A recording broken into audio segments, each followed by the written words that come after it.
당장 이 집에서 나가. 아들도 못 낳는 여자가 무슨 자격으로 여기 있어?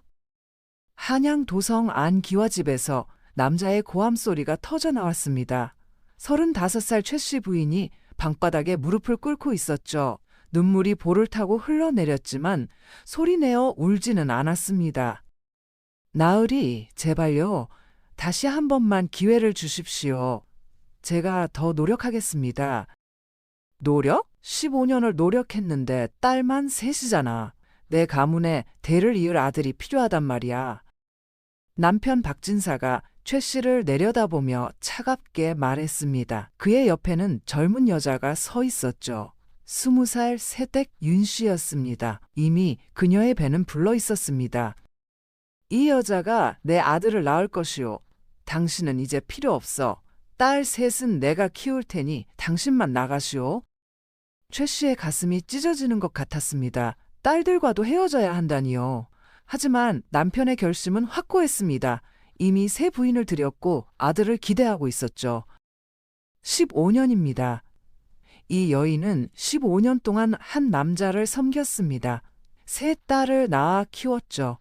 하지만 아들을 낳지 못했다는 이유로 쫓겨나게 됩니다. 아무것도 가진 거 없이 거리로 내몰린 여인. 과연 그녀에게 어떤 일이 벌어질까요?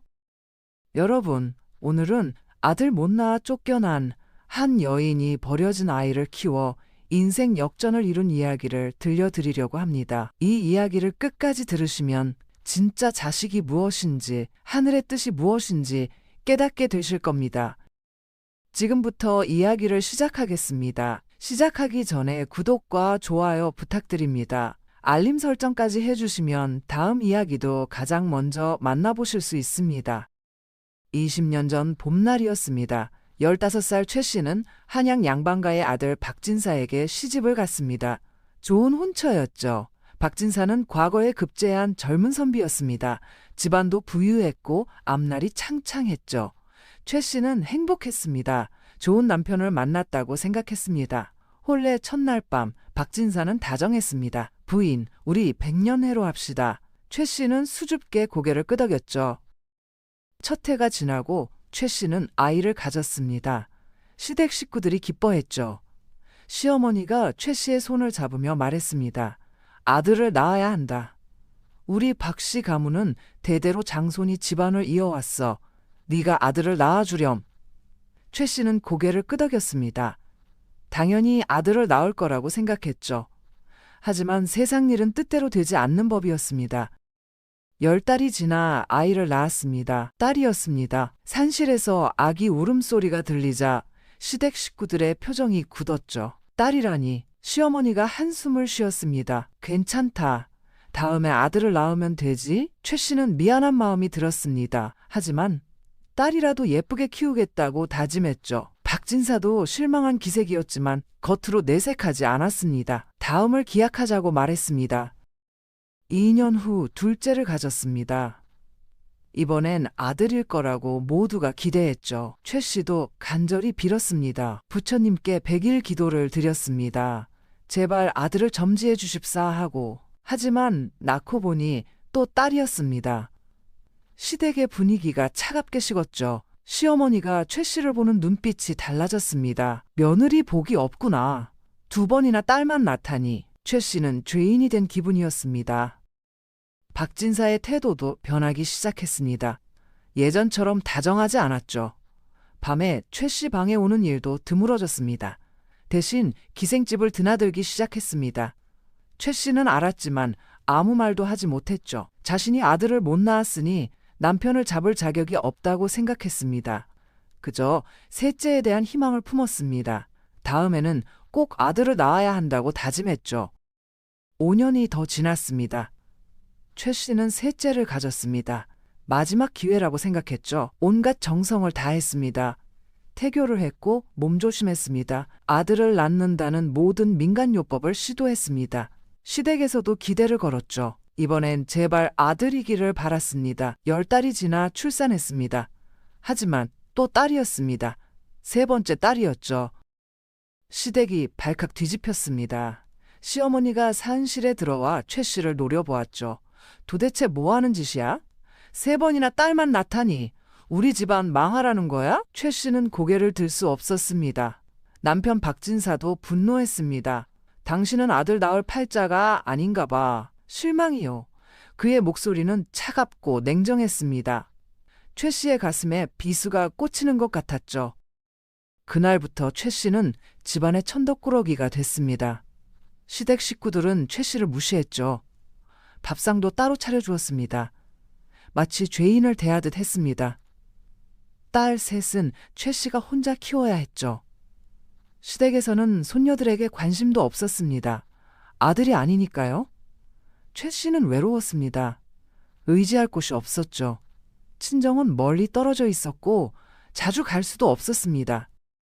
10년이 흘렀습니다. 최 씨는 30이 넘었습니다. 더 이상 아이를 가질 수 없는 나이가 다가오고 있었죠. 박진사는 집에 거의 들어오지 않았습니다. 첩을 두고 그 집에서 지냈습니다. 소문이 돌았죠. 박진사가 젊은 기생을 첩으로 들였다고. 최 씨는 소문을 들었지만 아무것도 할 수 없었습니다. 자신이 아들을 못 낳았으니 당연한 일이라고 생각했죠.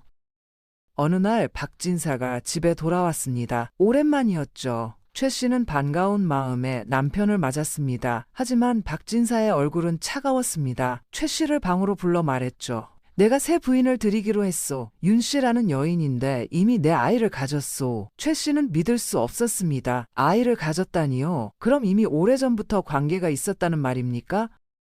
박진사는 대답 대신 계속 말했습니다. 윤 씨가 아들을 낳을 것이요. 점쟁이가 그렇게 봤소. 그러니 당신은 이 집을 나가주시오. 최 씨의 머릿속이 하얗게 변했습니다. 나가라니요. 15년을 함께 산 아내를 내쫓는다는 말입니까? 박진사는 고개를 끄덕였습니다. 어쩔 수 없소. 대를 이을 아들이 필요하오. 당신은 그걸 못 해줬어. 그의 목소리엔 미련이 없었습니다. 최 씨가 무릎을 꿇었습니다. 제발 다시 생각해 주십시오. 제가 잘못했습니다. 딸들만이라도 제가 키우게 해 주십시오. 눈물이 쏟아졌습니다. 하지만 박진사는 고개를 저었죠. 딸들은 내가 키울 것이요. 당신만 나가면 돼요. 이미 결정된 일이요. 최 씨는 절망했습니다. 남편도 딸들도 모두 잃는다는 것이었습니다. 15년의 세월이 한순간에 무너지고 있었죠. 사흘 후였습니다. 짐을 싸라는 명령이 떨어졌습니다. 최 씨는 떨리는 손으로 옷가지 몇 벌을 보따리에 담았죠. 딸들이 울며 매달렸습니다. 어머니, 가지 마세요. 우리도 데려가 주세요. 최 씨는 딸들을 꼭 안았습니다. 미안하구나. 어머니가 무능해서 미안하다. 하지만 딸들을 데려갈 수 없었습니다. 박진사가 허락하지 않았으니까요. 딸들의 울음소리가 집안을 울렸습니다. 대문을 나서는 순간 최 씨는 뒤를 돌아보았습니다. 15년을 살았던 집이었죠. 기와지붕이 햇살에 반짝이고 있었습니다. 딸들이 창문 너머로 울고 있었습니다. 최 씨는 눈물을 닦으며 고개를 돌렸습니다. 이제 혼자였습니다. 35살의 나이에 아무것도 가진 게 없었습니다. 친정으로 갈 수도 없었죠. 부모님은 이미 돌아가셨습니다. 갈 곳이 없었습니다. 최 씨는 막막한 마음으로 길을 걸었습니다. 한양거리는 복잡했습니다. 사람들이 바삐 오갔죠. 하지만 아무도 최 씨를 거들떠보지 않았습니다. 모두 자기 일에 바빴습니다. 최 씨는 정처 없이 걸었습니다. 어디로 가야 할지 몰랐죠. 해가 지기 시작했습니다. 밤이 되면 잠잘 곳도 없었습니다. 최 씨는 한강 쪽으로 향했습니다. 강변에 앉아 물을 바라보았죠. 눈물이 다시 흘렀습니다. 이렇게 끝나는 건가요? 15년의 세월이 아무 의미도 없는 건가요? 밤이 깊어갔습니다. 최 씨는 다리 밑에서 밤을 보냈습니다. 차가운 땅바닥이 온몸을 파고들었죠. 잠을 이룰 수 없었습니다. 딸들 생각만 났습니다. 지금쯤 아이들은 잠들었을까요? 어머니를 그리워하며 울고 있을까요? 최 씨의 가슴이 찢어지는 것 같았습니다. 하지만 돌아갈 수 없었습니다. 이미 쫓겨난 몸이었으니까요. 다음 날 아침 최 씨는 일자리를 찾아 나섰습니다. 양반집 부인이었지만 이제는 일을 해야 먹고 살 수 있었죠. 이 집 저 집을 찾아다녔습니다. 바느질이라도 하겠다고 했습니다. 하지만 번번이 거절당했죠. 나이가 많다는 이유였습니다. 젊은 아낙네들도 일자리 구하기 힘든 세상이었습니다. 35살 과부는 더욱 그랬죠. 최 씨는 하루 종일 헤맸습니다. 끼니도 걸을 수밖에 없었습니다. 일주일이 지났습니다. 최 씨는 거지 신세가 됐습니다. 먹을 것을 구걸해야 했죠. 거리에서 손을 벌렸습니다. 지나가는 사람들에게 동량을 청했습니다. 양반집 부인이 이런 꼴이 되다니 자존심이 상했지만 어쩔 수 없었습니다. 살아야 했으니까요. 언젠가 딸들을 다시 만날 수 있을지도 모른다는 희망 때문이었습니다. 그 희망만으로 하루하루를 버텼죠. 한 달이 흘렀습니다. 최 씨는 남대문 근처 허름한 토구를 발견했습니다. 아무도 살지 않는 곳이었죠. 그곳을 거처로 삼았습니다. 낮에는 거리를 돌아다니며 구걸을 했습니다. 밤에는 토굴로 돌아와 잠을 잤죠. 사람 대접을 받지 못하는 삶이었습니다. 하지만 최 씨는 포기하지 않았습니다. 살아있는 한 희망은 있다고 믿었습니다. 언젠가는 상황이 나아질 거라고 생각했죠. 어느 여름날 저녁이었습니다. 최 씨는 평소처럼 남대문 근처를 지나가고 있었습니다. 그때 이상한 소리가 들렸죠. 어린아이의 울음소리였습니다. 희미했지만 분명했습니다. 최 씨는 소리가 나는 쪽으로 다가갔습니다. 성벽 밑 풀숲에서 소리가 났죠. 풀을 헤치고 들어가 보니 아기가 있었습니다. 갓난 아기였습니다. 보자기에 쌓여 버려져 있었죠. 최 씨는 깜짝 놀랐습니다. 아기를 집어들었죠. 갓난 아기가 울고 있었습니다. 배가 고픈 모양이었습니다. 최 씨는 주위를 둘러보았습니다. 아무도 없었죠. 누군가 아기를 버리고 간 것이 분명했습니다. 최 씨의 가슴이 뜨거워졌습니다. 자신도 딸들과 헤어진 어머니였습니다. 이 아기가 남의 일 같지 않았죠. 최 씨는 아기를 품에 안았습니다. 아기의 울음이 조금 잔잔해졌습니다. 보자기 안을 확인했습니다. 쪽지가 하나 들어있었죠. 떨리는 손으로 펼쳐보았습니다. 글씨가 흐릿했지만 읽을 수 있었습니다. 이 아이를 키워줄 수 없는 사정이 있어 이렇게 버립니다. 부디 좋은 사람을 만나 잘 자라기를 빕니다. 최 씨는 가슴이 아팠습니다. 이 아기의 부모도 어쩔 수 없는 사정이 있었겠죠. 하지만 아기는 죄가 없었습니다. 이렇게 버려져선 안 됐습니다. 최 씨는 결심했습니다. 이 아기를 키우기로요. 자신도 딸들을 빼앗긴 어머니였습니다. 하늘이 아기를 자신에게 보낸 것 같았죠. 운명이라고 생각했습니다. 최 씨는 아기를 꼭 안았습니다. 내가 너를 키우마. 내 자식처럼 키워줄게. 아기는 최 씨의 품에서 울음을 그쳤습니다. 편안해 보였죠. 최 씨는 눈물을 흘렸습니다. 슬픔의 눈물이 아니라 기쁨의 눈물이었습니다. 토굴로 돌아와 아기를 살펴보았습니다. 남자아이였습니다. 건강해 보였죠. 최 씨는 아기에게 이름을 지어주었습니다. 복동이라고요. 복을 가져다 줄 아이라는 뜻이었습니다. 하지만 문제가 있었습니다. 아기를 키우려면 돈이 필요했죠. 젖을 먹여야 했고 기저귀도 있어야 했습니다. 최 씨는 자신도 먹고 살기 힘든 형편이었습니다. 하지만 포기할 수 없었습니다. 이 아이는 하늘이 준 선물이었으니까요. 다음 날부터 최 씨는 더 열심히 구걸했습니다. 복동이를 업고 거리를 돌아다녔죠. 사람들이 아기를 보고 동정심을 느꼈습니다. 전보다 동량이 잘 됐습니다. 아기가 있으니 사람들이 더 불쌍하게 여긴 것이죠. 최 씨는 번 돈으로 우유를 샀습니다. 복동이에게 먹였습니다. 자신은 굶어도 아이는 먹였죠. 복동이는 잘 자랐습니다. 건강하게 컸습니다. 한 달이 지나고 석 달이 지났습니다. 복동이는 쑥쑥 자랐습니다. 최 씨는 행복했죠. 비록 거지 신세였지만 아이가 있으니 살맛이 났습니다.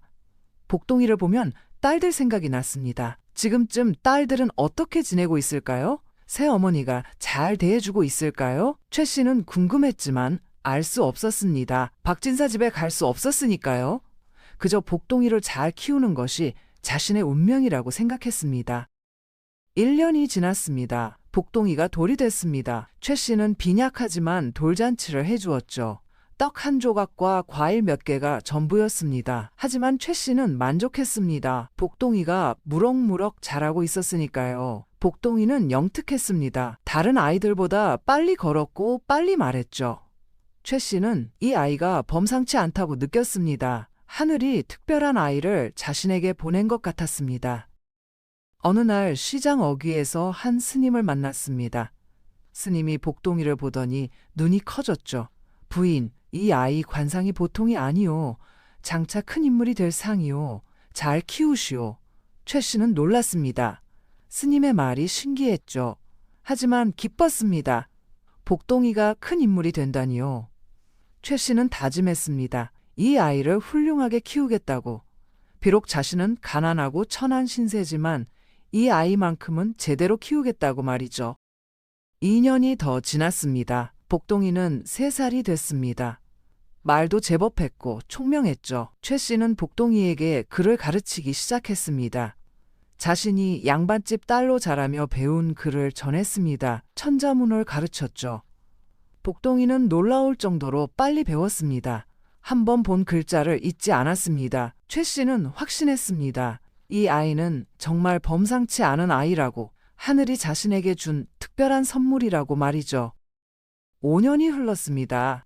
복동이는 8살이 됐습니다. 이제 사서삼경을 읽을 줄 알았죠. 최 씨가 가르친 것이었습니다.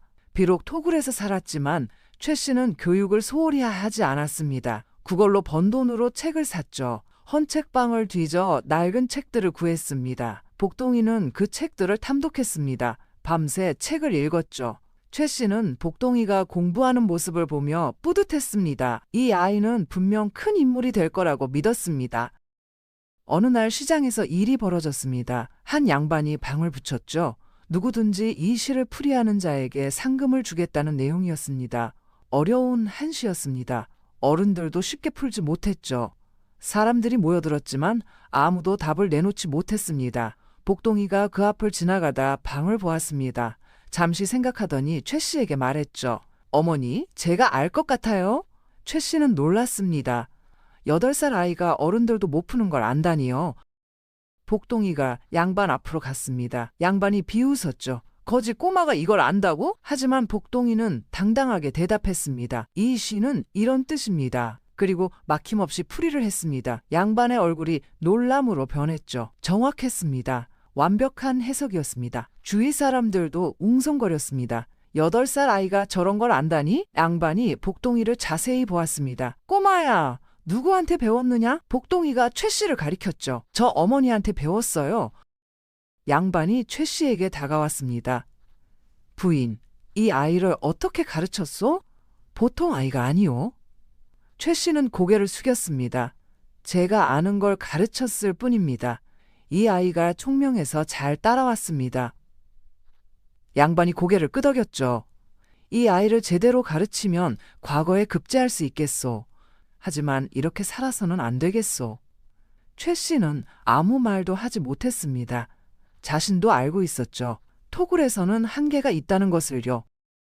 양반은 최학사였습니다. 예조 판서를 지낸 은퇴한 관리였죠.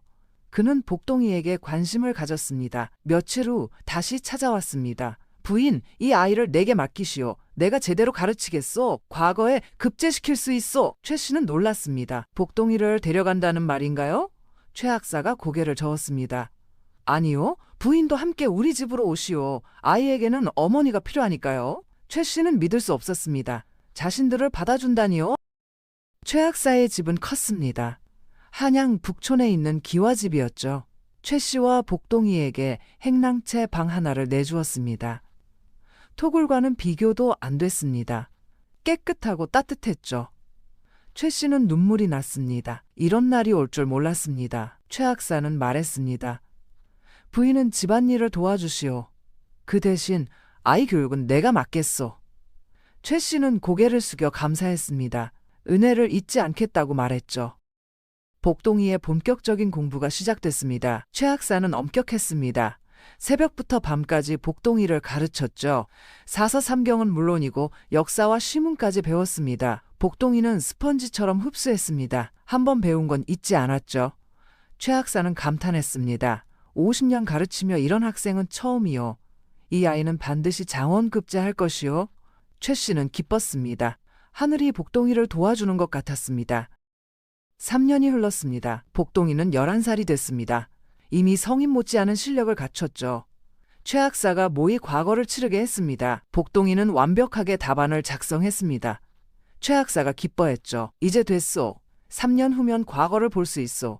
꼭 급제할 것이오. 최 씨는 가슴이 벅찼습니다. 버려진 아기가 이렇게까지 자라다니. 자신의 선택이 옳았다는 생각이 들었습니다. 하늘이 복동이를 자신에게 보낸 이유를 알 것 같았죠. 그러던 어느 날이었습니다. 최 씨가 시장에 심부름을 갔습니다. 그때 익숙한 목소리가 들렸죠. 돌아보니 딸들이었습니다. 장녀와 차녀였습니다. 최 씨는 숨이 멎는 것 같았습니다. 8년 만에 보는 딸들이었죠. 딸들은 커 있었습니다. 장녀는 이제 23이었고 차녀는 21살이었습니다. 최 씨는 다가가고 싶었습니다. 하지만 발이 떨어지지 않았죠. 딸들이 자신을 알아볼까 두려웠습니다. 딸들 옆에 한 여인이 있었습니다. 새 어머니 윤 씨였죠. 그녀가 딸들을 데리고 장을 보러 온 것이었습니다. 최 씨는 멀리서 지켜보았습니다. 딸들은 윤 씨에게 공손했습니다. 하지만 어색해 보였죠. 진정한 모녀 사이 같지 않았습니다. 최 씨의 가슴이 아팠습니다. 딸들이 행복하지 않은 것 같았습니다. 하지만 다가갈 수 없었죠. 이미 끝난 인연이었습니다. 최 씨는 눈물을 닦으며 돌아섰습니다. 집으로 돌아와 복동이를 안았습니다. 복동이가 물었죠. 어머니, 왜 우세요? 최 씨는 고개를 저었습니다. 아니다. 그냥 바람이 불어서 그래. 복동이는 최 씨를 꼭 안았습니다. 어머니, 저 열심히 공부해서 꼭 과거에 급제할게요. 어머니를 편하게 모실게요. 최 씨는 복동이를 안으며 울었습니다. 이 아이가 있어서 행복했습니다. 비록 친자식은 아니지만 세상 어떤 자식보다 효성스러웠죠. 2년이 더 지났습니다. 복동이는 13살이 됐습니다. 최 학사가 말했습니다. 이제 소과를 볼만하오. 한번 도전해보시오. 복동이는 고개를 끄덕였습니다. 그해 봄 소과 시험이 열렸죠. 복동이가 응시했습니다. 13살의 어린 나이였지만 당당했습니다. 시험을 치렀습니다. 한 달 후 결과가 나왔습니다. 합격이었습니다. 그것도 장원으로요. 최 학사가 기뻐 날뛰었죠. 역시 내 예상이 맞았소. 이 아이는 천재요. 소문이 퍼졌습니다. 13살에 소과 장원급제를 했다고 한양이 떠들썩했죠. 사람들이 복동이를 보러 왔습니다. 최 씨는 조용히 뒤에서 지켜보았습니다. 자랑스러웠죠. 버려진 아기가 이렇게 훌륭하게 자라다니 하늘이 도운 것이 분명했습니다. 최 학사가 최 씨에게 말했습니다. 부인 잘 키우셨소. 이 아이는 반드시 대과도 급제할 것이요. 그때가 되면 부인도 영광을 누리실 것이요. 최 씨는 고개를 숙였습니다. 과분한 말씀입니다. 복동이는 대과 준비를 시작했습니다. 3년 후 대과를 보기 위해서였죠. 밤낮으로 공부했습니다. 최 씨는 복동이를 돌보았습니다. 밤늦게까지 공부하는 복동이에게 차를 끓여주었죠. 이불을 덮어주고 등불을 밝혀주었습니다. 모정이 넘쳤습니다. 복동이도 최 씨를 진심으로 모셨습니다. 어머니, 제가 꼭 출세해서 어머니를 떳떳하게 모시겠습니다. 최 씨는 그 말에 눈물이 났습니다. 이 아이 하나로 충분했습니다. 3년이 흘렀습니다. 복동이는 16이 됐습니다. 드디어 대과를 볼 날이 왔죠. 최 학사가 복동이의 손을 잡았습니다. 지금까지 배운 것을 다 보여주거라. 너는 반드시 급제할 것이다. 복동이는 고개를 끄덕였습니다. 최 씨도 복동이를 안았죠. 아들아, 최선을 다해라. 어머니는 널 믿는다. 복동이가 시험장으로 향했습니다. 최 씨는 그 뒷모습을 바라보며 기도했습니다. 제발 좋은 결과가 있기를요. 보름이 지났습니다. 대과 결과가 발표되는 날이었죠. 최 씨와 최 학사가 함께 궁궐 앞으로 갔습니다. 사람들이 가득했습니다. 모두 결과를 기다리고 있었죠. 드디어 방이 나붙었습니다. 사람들이 몰려들었습니다. 최 학사가 방을 확인했죠. 순간 그의 얼굴이 환해졌습니다. 합격이요. 그것도 장원급제요. 최 씨는 비틀거렸습니다. 믿을 수 없었죠. 16살의 장원급제라니? 최 학사가 최 씨를 부축했습니다. 축하오 부인. 복동이가 해냈소. 복동이가 돌아왔습니다. 관복을 입고 있었죠. 당당한 모습이었습니다. 최 씨는 복동이를 보자마자 울음을 터뜨렸습니다. 잘했다, 아들아. 정말 잘했구나. 복동이도 최 씨를 꼭 안았습니다. 어머니, 제가 해냈어요. 이제 어머니를 편하게 모실 수 있어요. 최 학사도 기뻐했습니다. 역시 내 제자답구나. 이제 네 앞날이 창창하다. 세 사람은 기쁨의 눈물을 흘렸습니다. 20년의 세월이 결실을 맺는 순간이었죠. 소문이 한양에 퍼졌습니다. 16살 장원 급제자가 나왔다고, 거지 출신이었다가 최학사 댁에서 공부했다고. 사람들이 놀랐습니다. 어떤 아이이기에 그렇게 어린 나이에 장원급제를 했는지 궁금해했죠. 임금님도 복동이를 불렀습니다. 직접 만나보고 싶다고 했습니다. 복동이가 궁궐에 들어갔습니다. 임금님 앞에서 당당하게 자신의 뜻을 말했죠. 백성을 위해 일하겠다고, 나라를 바르게 만들겠다고 말했습니다. 임금님이 감탄했습니다. 어린 나이에 뜻이 대단하구나. 경을 홍문관에 임명하겠노라. 복동이가 절을 올렸습니다. 은혜에 감사드립니다. 홍문관은 최고의 인재들이 모이는 곳이었죠. 16살에 홍문관에 들어간 것은 전무후무한 일이었습니다. 복동이의 명성은 하늘을 찔렀습니다. 최 씨는 자랑스러웠습니다. 버려진 아기가 이렇게까지 되다니. 하늘의 뜻이 분명했습니다. 자신이 복동이를 구한 것이 아니라 복동이가 자신을 구한 것이었습니다. 한 달 후였습니다. 복동이가 최 씨에게 말했습니다. 어머니, 제가 집을 하나 마련했습니다. 북촌에 있는 기와집입니다. 이제 둘이서 편히 살아요. 최 씨는 놀랐죠. 자신들의 집이라니. 복동이가 최 씨의 손을 잡았습니다. 어머니가 저를 키우시느라 얼마나 고생하셨어요. 이제 제가 어머니를 모실 차례입니다. 최 씨는 눈물이 났습니다. 20년 전 버려진 아기를 품에 안았던 그날이 떠올랐습니다. 그때의 선택이 옳았습니다. 새 집으로 이사했습니다. 크고 아름다운 집이었죠. 최 씨는 꿈만 같았습니다. 토굴에서 살던 자신이 이런 집에 살게 되다니. 복동이가 집안을 구석구석 보여주었습니다. 이 방은 어머니 방이에요. 제일 따뜻하고 햇볕이 잘 드는 곳으로 정했어요. 최 씨는 방을 돌아보았습니다. 깨끗하고 아늑했죠. 복동이의 정성이 느껴졌습니다. 고맙다, 아들아. 정말 고맙다. 복동이가 미소 지었습니다. 당연한 일을 했을 뿐이에요. 어느 날 복동이가 조심스럽게 물었습니다. 어머니, 제 친부모가 궁금하지 않으세요? 최 씨는 고개를 저었죠. 네 친부모가 누구든 상관없다. 너는 내 아들이야. 내가 키웠고 내가 사랑하는 아들이란다. 복동이의 눈에 눈물이 고였습니다. 어머니도 마찬가지예요. 저를 버린 사람이 친부모가 아니에요. 저를 키워주신 어머니가 진짜 어머니예요. 두 사람은 꼭 안았습니다. 피보다 진한 것이 있었습니다. 바로 정이었죠. 그해 겨울이었습니다. 복동이가 관직에서 돌아오는 길이었죠. 길에서 한 무리의 사람들을 만났습니다. 한 양반이 하인들을 거느리고 가고 있었습니다. 복동이는 길을 비켜주려 했습니다. 그런데 그 양반이 복동이를 알아봤죠. 어라, 장원급제한 그 젊은이가 아닌가? 복동이가 고개를 숙여 인사했습니다. 그렇습니다. 양반이 다가왔습니다. 나는 박진사라고 하오. 반갑소. 복동이는 그 이름을 기억했습니다. 어머니 최 씨를 버린 남자였죠. 박진사는 복동이를 보며 부러워했습니다. 젊은 나이에 장원급제를 하다니 부럽소. 나도 아들이 있지만 과거에 번번이 떨어지고 있어. 복동이는 아무 말 하지 않았습니다. 박진사가 계속 말했죠. 내 아들은 제목이 안 되는 것 같소. 새 부인이 낳은 아들인데 말이오. 복동이는 들으면서도 무표정했습니다. 박진사가 물었습니다. 자네 어머니는 누구시오? 복동이가 답했죠. 최 씨라고 합니다. 박진사의 얼굴이 굳었습니다. 설마 그 최 씨, 내가 내쫓은. 박진사가 당황했습니다. 복동이는 차갑게 말했죠. 그렇습니다. 제 어머니는 당신이 버린 최 씨입니다. 저는 어머니가 거리에서 주워 키운 아이입니다. 박진사는 말을 잃었습니다. 복동이가 계속 말했습니다. 어머니는 당신에게 버림받았지만 저를 버리지 않았습니다. 저를 자식처럼 키워주셨고 교육시켜주셨습니다. 진짜 부모는 낳아준 사람이 아니라 키워준 사람입니다. 박진사는 고개를 수 없었습니다. 복동이가 마지막으로 말했습니다. 당신은 아들을 원했지만 제대로 키우지 못했습니다. 어머니는 아들이 없었지만 저를 훌륭하게 키우셨습니다.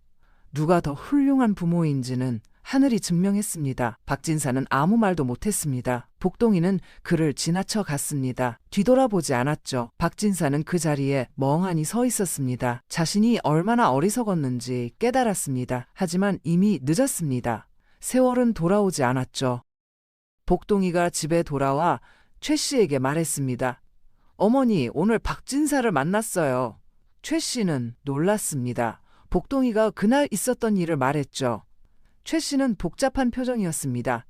그 사람도 후회하고 있겠구나. 복동이가 최 씨의 손을 잡았습니다. 어머니, 그 사람 때문에 슬퍼하지 마세요. 어머니는 저를 만나셨잖아요. 저 때문에 행복하시잖아요. 최 씨가 고개를 끄덕였습니다. 그래, 네가 있어서 난 행복하단다. 세상 어떤 자식보다 훌륭한 네가 있어서 행복해. 3년이 더 지났습니다. 복동이는 벼슬이 높아졌습니다. 임금님의 총애를 받았죠.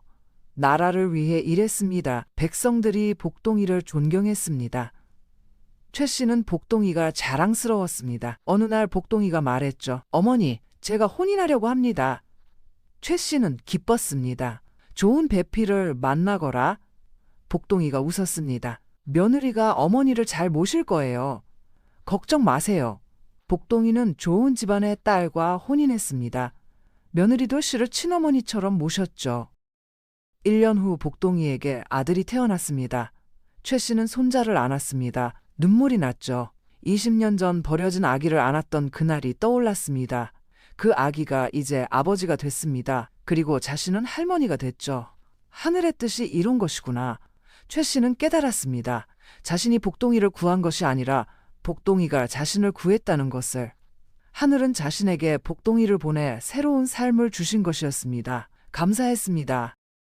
그날 밤 최 씨는 마루에 앉아 별을 보았습니다. 복동이가 옆에 앉았죠. 어머니, 행복하세요? 최 씨가 고개를 끄덕였습니다. 행복하다. 네가 있어서 너무 행복하단다. 복동이가 최 씨의 어깨에 기댔습니다. 저도 어머니가 있어서 행복해요.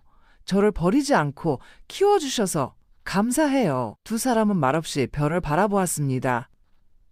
20년의 세월이 주마등처럼 지나갔습니다. 고통도 있었고 슬픔도 있었죠. 하지만 끝은 행복이었습니다. 하늘은 결국 보답해 주셨습니다.